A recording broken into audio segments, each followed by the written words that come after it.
So the AMD 3990X, a 64-core, 128-thread CPU has been released.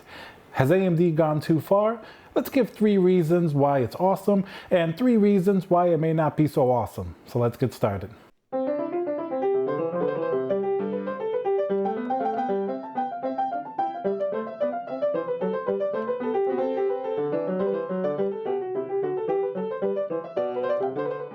Alright, so recently I got an email that my local Micro Center has the Threadripper 3 3990X 64 core in stock. They're even doing like a live display demo. Like anybody's really gonna buy it, or at least that many people, because guess what?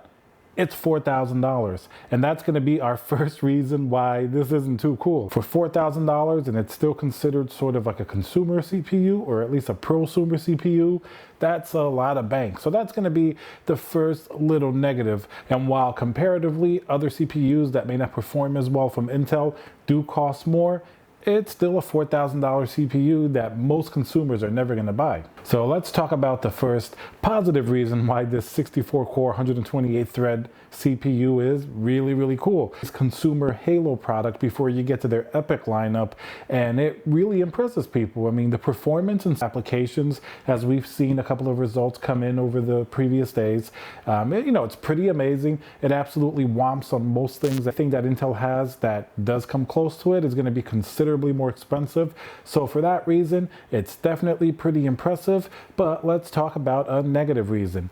Now, AMD seems to be showing off their current domination of Intel, and it's all just, I mean, Intel did the same thing years ago when AMD was down, and it looks like that's what AMD is also doing here. The people that do most likely are going to need it for certain specific applications, but it seems like AMD put certain artificial limitations on the CPU, keeps it from performing just below the Epic processors. So those people that really need it, that number is going to be dwindled down to even fewer people because of certain RAM and memory restrictions that AMD has artificially placed on this processor. So that's definitely going to be a drawback. Even though the multi-threaded performance where it works is amazing, it's not really like a blanket statement. It's not amazing everywhere, and it does have its limitations. Traditionally, multi-threaded processors like this, especially when they get ridiculously large like this with so many cores and threads, their single-threaded performance, their boost clock has traditionally suffered.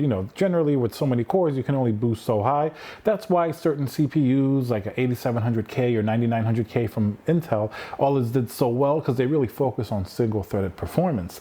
Now, apparently this 64-core monster has just around 4% or so less single-threaded performance than even AMD's 3950X Ryzen processor, which is basically their highest boosting processor. So that's definitely going to be pretty impressive that such a huge processor can, scale this much, as well as keep that single-threaded performance really impressively. Another negative reason that maybe AMD's gone too far with this processor, there are motherboards available, but I know from experience, anytime there's such a high-end processor and not too many motherboards are out there in the market, more higher-end motherboards, a lot of times you have a lot of these little quirks and just weird little things that happen. Compared to a motherboard, like a Strix motherboard on like a mainstream platform, that seems like problems are sorted out much faster. But you would think these high-end motherboards would be perfect because they're so expensive. But a lot of times the opposite is true. The problems aren't often given priority or even found until, somebody stumbles upon them. So that's going to be a negative for this processor, because it may be limited in more ways than you think. Don't just think because it's a big expensive processor, everything wide open being the best. There are going to be a lot of sort of little hidden limitations, like with certain memory restrictions, even with the bandwidth of the SSDs that you can use with Generation 4. So really make sure to do your research before you even buy this, considering buying it, of course. I know a couple of people eventually will, but it's definitely going to be less people than buy the traditional Ryzen. Another reason why this processor is a huge positive, aside from the fact that it's just bringing more positive news in terms of their product lineup and their company with their shareholders. Everything's really positive. The processors eventually coming down the consumer line are just going to be getting better and better. Like we have the 3950X Ryzen, which is a 16-core processor in the mainstream, which previously it seems like we capped out at 8 and then 10 core. Ryzen may be 24 cores, eventually 32 cores, just like Threadripper has already reached that amount. Eventually, mainstream may reach that. Compared to the rest of the market and what a 64-core processor used to be, that's definitely a pretty good price, I think. So to sum it up, it's a pretty cool processor, especially on paper, but it does have a couple of artificial limitations placed by AMD so they don't cannibalize sales of their Epic lineup, which is really their more higher end processors. So it makes sense they would limit it, even though those processors definitely have a lot more attributes to them that differentiates it enough from this. So I don't think they really had to sort of cap the performance as much. And it's going to be really interesting to see if Intel has really any response at all, because for the last year or two, they've really had almost nothing.